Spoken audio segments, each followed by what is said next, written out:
It's a new program the government put together as part of its National Innovation and Science Agenda. In late 2015, the federal government released its policy to support Australian innovation, and that included a range of tax, grant, and other programs that it believed would help drive future Australian innovation, but probably more importantly, the commercial success of future Australian innovation.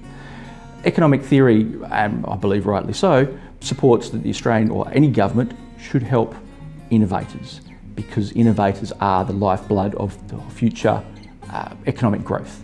The innovation and opportunities that are driven by programs such as this will hopefully make the Australian economy a better and stronger one in the future. This new program was seen quite publicly for a long time as being a really missing piece for the Australian innovation ecosystem. A lot of other countries around the world have a similar tax incentive to help support innovators. And what basically the program is trying to do is encourage more investors into the innovation ecosystem. It's actually really hard for investors to get involved in innovation because of a few things. Obviously, innovation in its own right is risky, both from a technical and obviously a commercial perspective. Innovation is very challenging for investors. What our investors also find very hard is there's a long time payoff for investing into innovation. So it's a long return on investment for the investor before they can see their money back again, or hopefully success from that money.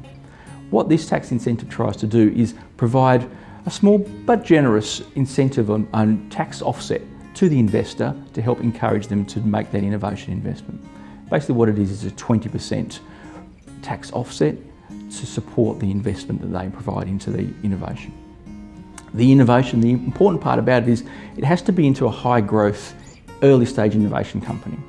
And that's driven by a number of factors, and just trying to determine which sort of companies actually qualify is probably the most important part of legislation. It's really about identifying what an early stage investment or innovation company is, and then once it's qualifying, then assessing, making sure that the investor's investment is going to provide them with the tax benefit they require.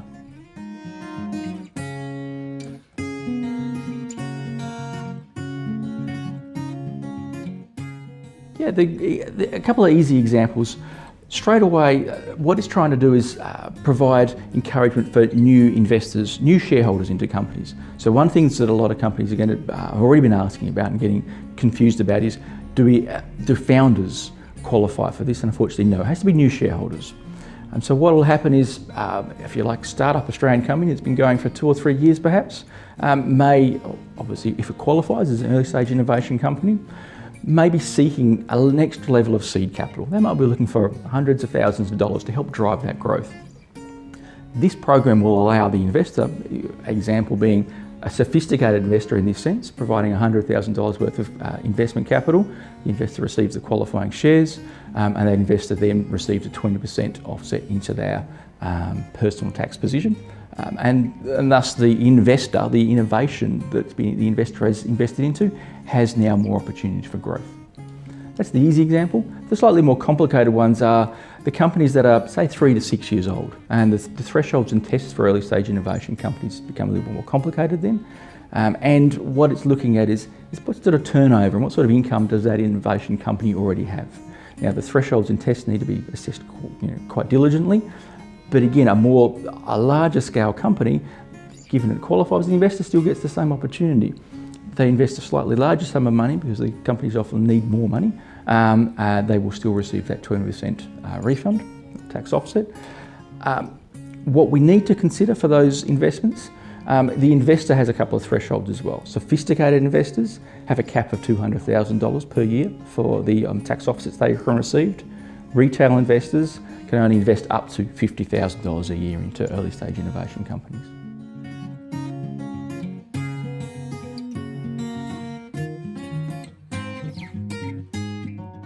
Yeah, I think it's definitely a step in the right direction. Out of the whole NISA, the National Innovation Science Agenda, I think this is the most important part of the whole program.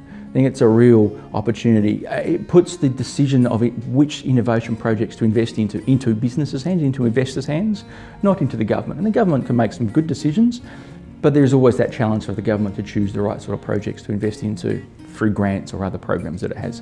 Whereas a tax incentive like this puts that decision-making back into the businesses, into the people that normally are aligned with where they believe technology, innovation and commercial success, more importantly, is going to go.